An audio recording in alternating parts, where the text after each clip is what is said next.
कि पुरुष जग जाए, उसमें एक पद आया, आत्मा भिन्न शरीर भिन्न, तुमने मंत्र पढ़ाया, आत्मा अचल अरुज शिव शाश्वत, नश्वर है यह काया, आत्मा आत्मा के द्वारा आत्मा में लय पाए, के पुरुष। ये गीत बनाया और गीत सुनाया और चेहरे पर इतनी प्रसन्नता आई। शरीर में तो कैंसर है लेकिन मन में कैंसर नहीं, भावों में कैंसर नहीं। अमेरिका में चिकित्सा चलती है, फेस हीलिंग।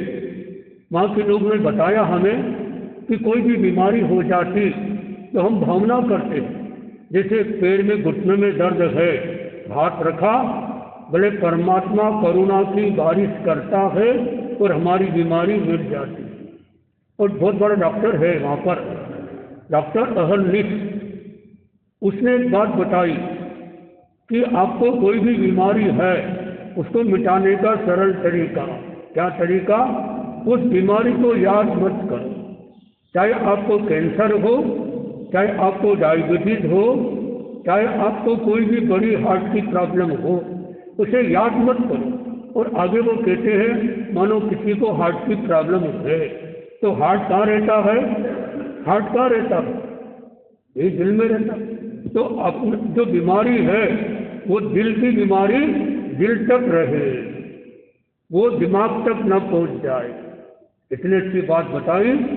और फिर बोले वो याद आ जाए, याद न आए तो ध्यान का प्रयोग करो।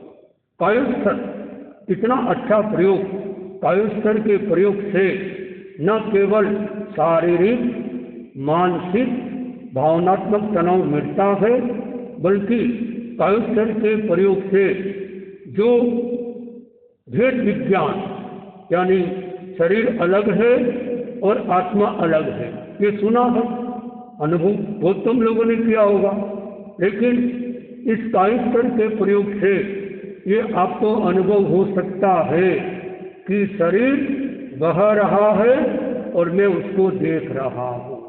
देखने वाला कौन? मैं मतलब आत्मा। बहने वाला कौन? शरीर। ये भेद विज्ञान। और सम्यक दर्शन कब आता है जीवन में? भेद विज्ञान के बिना सम्यक दर्शन नहीं आता। और एक बार सम्यक दर्शन आ गया, मोक्ष पक्का हो गया। दो तरह का सम्यक दर्शन होता है, एक व्यवहारिक होता है, 9 तत्वों को जान लिया, देव गुरु धर्म पर आस्था कर ली, ये भी सम्यक दर्शन।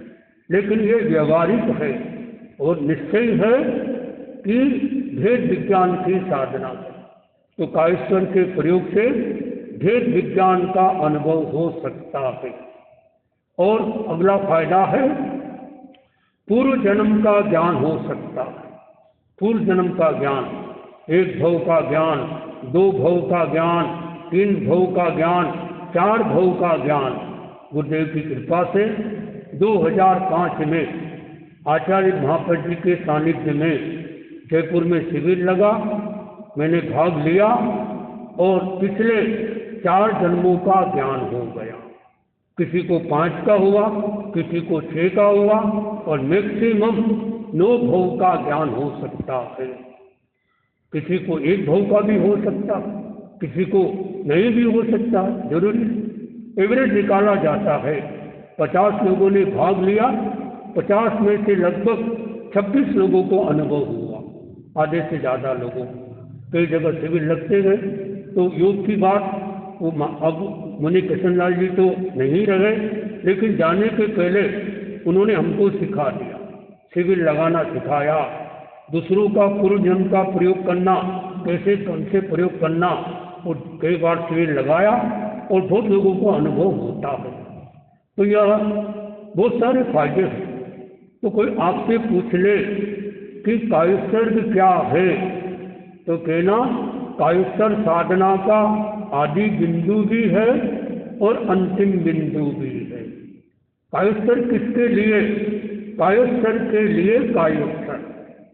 कायोत्सर कब होगा पूरा संपूर्ण कायोत्सर? जिस दिन हमेशा के लिए ये शरीर छूट जाएगा, हमेशा के लिए मोक्ष की प्राप्ति हो जाएगी, उस दिन कायोत्सर होगा। मोक्ष का अर्थ क्या है? मौत की भी मौत हो जाना। मरो तो ऐसे मरो कि दोबारा मरना ना पड़े, जियो तो ऐसे जियो दोबारा जन्म लेना ना पड़े। लोग अधूरा जीवन जीते हैं। आचार्य महाप्रभु जी का संदेश था कि जीना हो तो पूरा जीना, मरना हो तो पूरा मरना। बहुत बड़ा अभिशाप जगत में, आधा जीना आधा मरना, पूरा जीना। आज का आदमी न शांति से जीता है न शांति से मरता है। मरते समय भी इंजेक्शन ठोक के, गोलियां खा के, ग्लूकोज चढ़ा के, हाई तौबा करते हुए मर जाता है। वही व्यक्ति शांति से जी सकता है, मर सकता है, जो शांति से जीता है। जिया ही नहीं शांति से। एक आदमी से पूछा, तुम क्यों जी रहे हो? तो उसने कहा, मैं आत्महत्या नहीं कर सकता हूँ इसलिए जीता हूँ। ये कोई जीने का तरीका है? तो पूरा जीना, शांति से जीना। तो शांति से जीना के लोग होते हैं दुनिया में, 4 तरह के लोग होते हैं। एक लोग होते हैं लंबा जीवन जीते हैं और शांति से जीते हैं, और कुछ लोग होते हैं जो लंबा जीवन तो जीते हैं लेकिन शांति से नहीं जीते। कुछ लोग होते हैं लंबा जीवन भी नहीं जीते और शांति से भी नहीं जीते, और कुछ लोग होते हैं जो चाहे लंबा जीवन तो नहीं जीते लेकिन शांति से जीते हैं। लंबा जीना अपने हाथ में नहीं। जैसे आयुष कर्म का बंधन हुआ है उतना तो भोगना पड़ेगा, लेकिन शांति से जीना अपने हाथ में है। तो ये कायोत्सर और चेष्टा ध्यान के प्रयोग। तो आज ध्यान दिवस पर और एक बड़ी बात बताई कि 50 साल की तपस्या और 2 मिनट का ध्यान। 50 साल की तपस्या में जो कर्मों की निद्रा हो सकती है वो की वही निद्रा 2 मिनट के ध्यान में हो सकती है। बहुत सारे लोग तपस्या करना पसंद करते हैं, नहीं खाने वाली, वो भी अच्छी, गलत नहीं, किंतु ध्यान करना पसंद नहीं करते। बोले ध्यान नहीं होता, ध्यान किया नहीं जाता, हो जाता है। श्वास लिया नहीं जाता, आता जाता है। ध्यान करने की चीज नहीं, होने की चीज है। आचार्य महाप्रभु जी ने पूछा विनोबा भावे से कि आप ध्यान कब करते हो? बोले गुरुदेव ये पूछो, मैं ध्यान कब नहीं करता हूँ। मैं 24 घंटे ध्यान में रहता हूँ। 2 तरह का ध्यान होता है, कालातीत ध्यान और कालबद्ध ध्यान। एक ध्यान होता है जो समय से बंधा हुआ, 20 मिनट का, 30 मिनट का, 50 मिनट का। कितना घंटा ध्यान करोगे? जो आंख बंद करके किया जाता है। एक ध्यान होता है, उसका नाम है भगवत क्रिया, यानी आप जो भी काम करते हो उस काम में आपको होश रहे। भजन के समय भोजन न हो और भोजन के समय भजन न हो। लिखने के समय, पढ़ाई करने के समय खेलना नहीं और खेलने के समय पढ़ना नहीं। कालम काले समायरे, अन्नम अन्न काले, शयनम शयन काले, वयनम वयन काले। इतनी सुंदर बात बताई गई। तो आप जैसे अभी सुन रहे हो, तो क्या आप ध्यानी नहीं बन सकते? बन सकते। कैसे? केवल आपका ध्यान सुनने में रहे। यदि आप इधर उधर देखोगे आपका ध्यान टूट जाएगा। यदि बीच में कुछ बोलोगे ध्यान टूट जाएगा। तो सुनते समय सुनने में ध्यान रहे, बोलते समय बोलने में ध्यान रहे, चलते समय चलने में ध्यान रहे, खाते समय खाने में ध्यान रखे। आज का आदमी एक हाथ से खाना खाता है, और दूसरे हाथ से मोबाइल चला रहा है। अब वो खाना खा रहा है कि क्या कर रहा है, ये सारी इसकी जीवन शैली।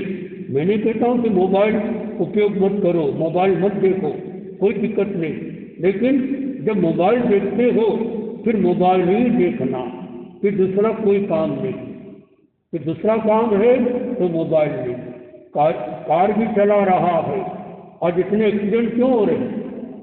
बहुत सारे लोगों को देखा यहाँ पर मोबाइल रखकर वो कार बाइक चला रहे हैं, और थोड़ा सा कुछ हुआ कभी मोबाइल गिर गया, नहीं तो गर्दन की तरफ, या फिर एक्सीडेंट हो। बात भी कर रहे हैं, चलती गाड़ी में सेल्फी ले रहे, वीडियो बना रहे, ये मोबाइल का मिसयूज है। कोई भी बात आई थी, इतने विज्ञान में कितना हमारा भला किया था अच्छे के लिए, लेकिन हम उसका अति उपयोग करते हैं, ये मिसयूज कहला। जितनी उसका उपयोग करना है उतना ही उपयोग करो, तो यह ध्यान की चेतना जागे। तो ध्यान से बहुत सारे फायदे हैं, बहुत सारे प्रयोग हैं। तो हम अपने जीवन में ध्यान की चेतना को जगाएं। और हमारे बीच में मनुष्य पधारे हैं, अब खड़े होकर वंदन करेंगे। वंदे मुनिवर।